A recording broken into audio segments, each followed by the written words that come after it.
Have people become worse at admitting mistakes? Or has the cost of updating become too high? That is, well, it's exactly the question we need to be asking right now. Right. And welcome to the deep dive, everyone. So we need to set some ground rules right out of the gate. We are not doing a political debate today. Definitely not. We aren't doing an AI hype session, and we are absolutely not doing a prediction exercise. What we're doing is treating that exact opening question as a structural observation. Yeah, we're looking at the architecture of how we make decisions. Exactly.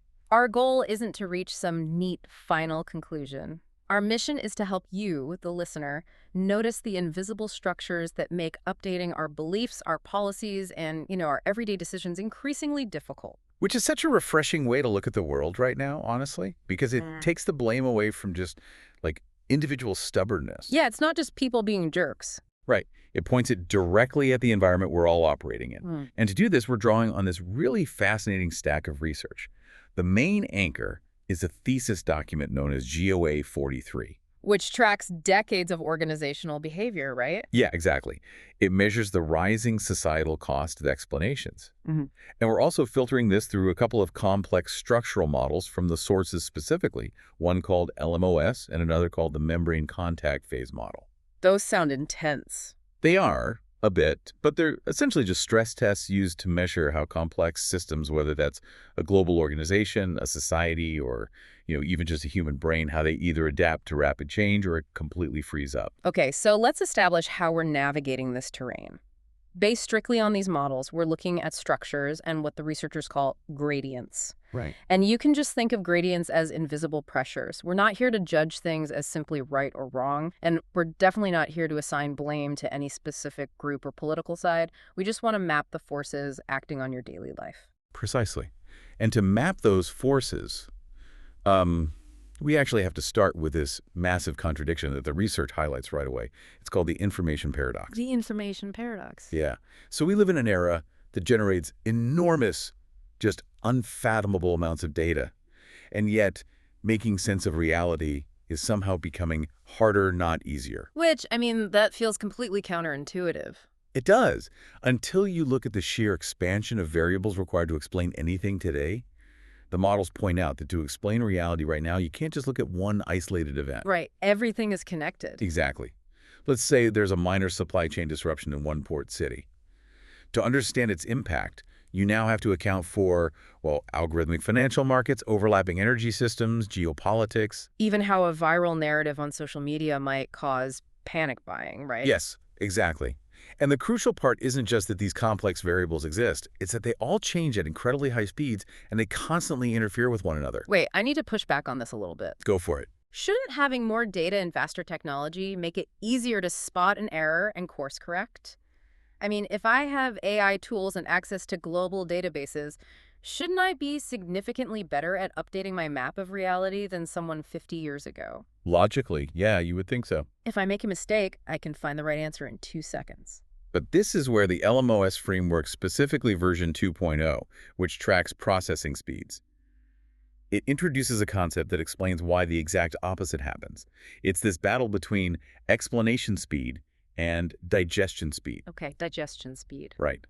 In our current environment, especially with AI, the speed at which explanations, narratives, and data points are generated vastly outpaces our human digestion speed. Wow, so our biological capacity hasn't changed. Exactly. Our biological and organizational capacity to actually process, verify, and integrate that information just hasn't kept up. We are just getting force-fed data faster than we can physically chew it. That's a great way to put it. And what happens when a system is overwhelmed like that? It triggers what the framework calls fast synchronization. Fast synchronization. What does that look like? Well, because we literally do not have the time to process the complexity, meanings become rigidly fixed.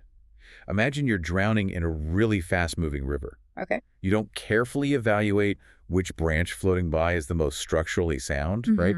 You just grab the first piece of driftwood you can reach, and you hold on for dear life. Oh, wow. Yeah. We grab onto a simple explanation and we lock it in, not because it's the most accurate, but because we simply do not have the cognitive bandwidth to keep questioning it.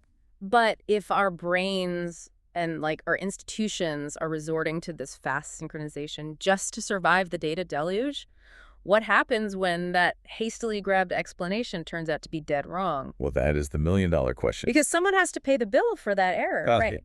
And that brings us to one of the most fascinating mechanisms in the GOA 43 thesis, the sheer economic cost of updating. Yes. This is where the structural mechanics really shine. The thesis breaks down what it actually takes to update a belief, a policy, or a system in today's highly connected environment. It's not just saying, I was wrong. No, not at all. It's not just a matter of an expert standing up in a meeting and saying, hey, my bad.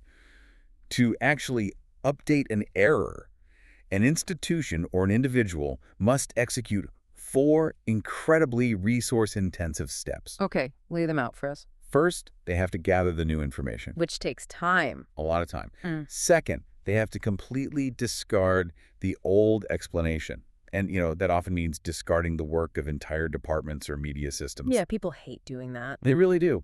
Third, they must resynchronize with all the stakeholders involved.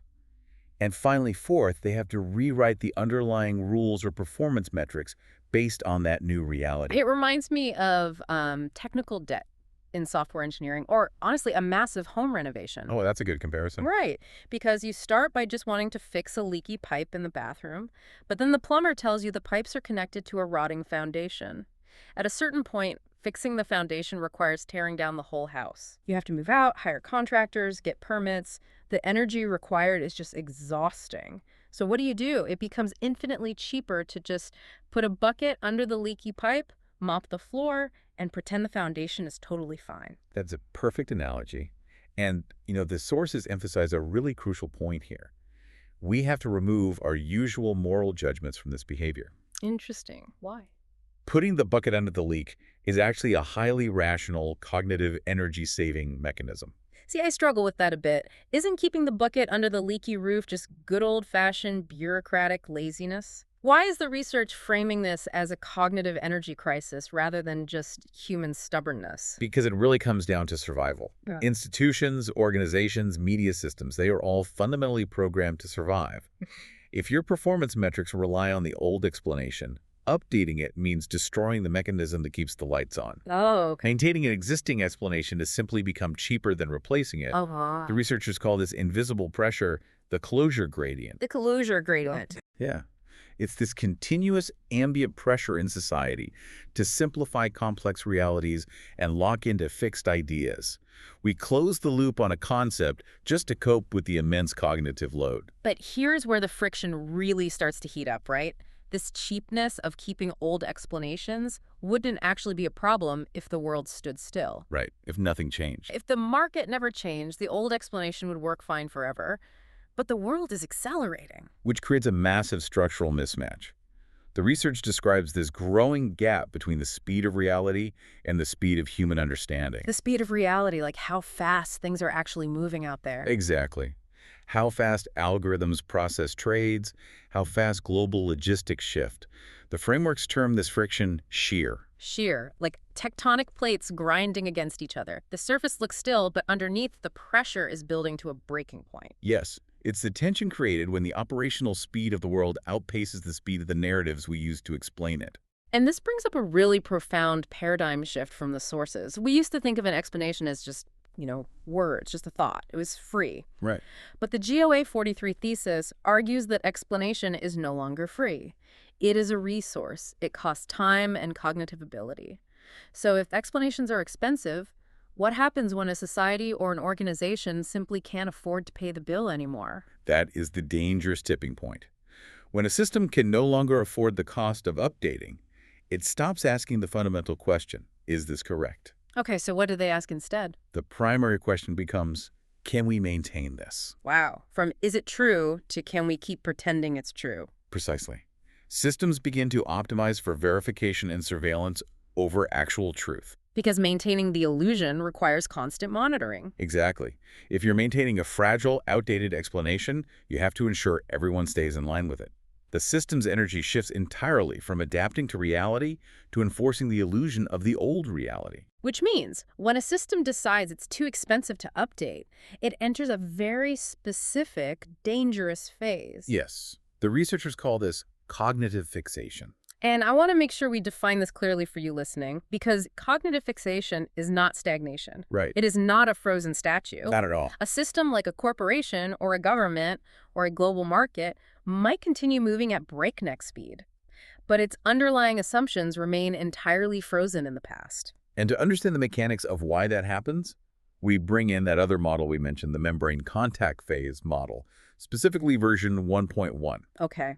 There's a phase in this model that perfectly describes this state of cognitive fixation. It's called phase S3.5, or chronic depolarization. Chronic depolarization. That sounds highly medical. It is borrowed from biology, yeah.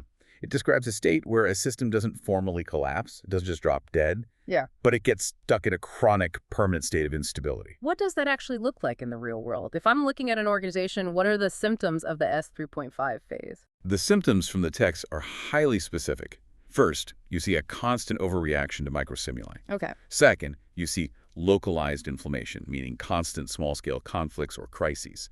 Third, drastically shortened judgment windows. And above all, profound systemic fatigue. Wait, let's unpack that first one. Why does a system that is frozen in its assumptions suddenly overreact to tiny microstimuli? Because the system can no longer afford to do a major update to its foundation. It knows, on some structural level, that it's fragile, so it becomes hypersensitive to tiny surface-level threats. Oh, like a social media feed where everyone is completely outraged over a minor PR gaffe? They fight over the microscopic things because tackling the actual underlying systemic issue is too cognitively expensive. That is a textbook S3.5 environment. Always on social media, chronically exhausted organizations, overworked societies, they're all perpetually fighting small fires, but never actually fixing the core structural issue. They are depolarized. So just to clarify this, a system that looks highly efficient and is moving really fast might actually be entirely broken because it has lost the ability to recover from a mistake. That is exactly the shift in perspective these frameworks demand. We have to completely redefine what health and collapse actually mean. Right, because we usually think of health as the absence of friction. Yeah, a perfectly smooth machine. But the model redefines health as the possibility of repolarization. In plain terms, health is simply the ability to recover. It's having the structural capacity to stand back up, process why you fell, and change your walking path. Exactly. And conversely, a collapse is not measured by how many mistakes a system makes. A collapse happens when a system becomes entirely unable to recover from a mistake. Because its assumptions are too rigid. Right. The rigidity itself is the collapse. If you're listening to this on your commute or, sitting at your desk, you've probably felt this exact friction. How does this structural inability to update appear in your own career, your investing, or your personal decision-making? It appears constantly, and it's almost always disguised as efficiency. Think about a corporation keeping old budgets and KPIs, key performance indicators, even when the underlying market premise completely changes. Right. A new AI technology disrupts the workflow, and everyone in the room knows the market has shifted. But updating the KPIs would require rewriting the annual strategy, changing the bonus structure, and resynchronizing 3 different departments. The cost of explanation is just too high. Tearing down the house is too expensive. So everyone just nods, smiles, and optimizes for the outdated metric. We see it on an individual level, too. How so? Well, think about how often we fall back on familiar, outdated explanations in education or our personal lives simply to avoid the cognitive overload of having to genuinely rethink our worldview. Fast synchronization keeps us safe from the overwhelm. But if perfect efficiency and complete synchronization lead to this chronic depolarization, this S3.5 trap, what is the way out? How do we avoid getting stuck? The answer is found in an extension of the structural models called fluid stability, version 1.2. Fluid stability. Yeah. This framework argues that highly optimized, perfectly synchronized systems actually lose long-term adaptability. To survive, a system doesn't need perfect synchronization. It needs what they call fluctuation stability. Fluctuation stability, meaning stability that allows for wobbling. Yes. In a human system, fluctuation stability looks like redundancy. It looks like play. It looks like noise. And crucially, it looks like maintaining margins for error. Margins for error. Right. A perfectly efficient system has 0 margin for error, which means when an error occurs, it cannot afford the update. Which ties into this really beautiful concept in the research about care. Because Right. usually when we talk about care in a corporate setting, it sounds like an HR buzzword, right? Yeah. Just an emotion. Right. But these models redefine it structurally. Mm. True care in a system is not just an emotion, it is the actual, tangible operational infrastructure needed to maintain those recovery margins. Wow. It requires what the framework calls cognitive cooling. Cognitive cooling. I love that term. Mm. How does a system actively cool itself down? It means deliberately lowering the temperature of our reactions. We have to lower the heat so that we can maintain reconnectability. Reconnectability. It's the operational ability to leave loops open. It's the capacity for an individual or a team to say, I don't fully understand this yet, and to have the actual time and space to go back, read the data again, and re-examine an issue. Without the immense pressure of having to lock into a rigid explanation immediately, Yeah. it's the structural permission to not fast synchronize. Exactly. So what does this all mean for you navigating this incredibly fast, highly complex world? It means your true capability isn't measured by the volume of knowledge you hold. No, it's not. It isn't measured by your ability to maintain an explanation. Your true capability is measured by your capacity to discard explanations that no longer serve reality. And that requires fiercely protecting your cognitive margins. Yeah. If you're operating at 100% capacity just to survive the speed of the information you're receiving, you will default to fast synchronization. You'll just lock in. Right. To stay healthy, you have to build fluctuation and play into your own processing systems. Which is such a powerful takeaway. Thank you so much for joining us on this deep dive into the architecture of our decision-making. As you go back into your week, look for those invisible pressures. Yeah, look for the closure gradients. Notice when it feels too expensive to change your mind, or when your workplace is optimizing for an old reality simply because rewriting the rules feels impossible.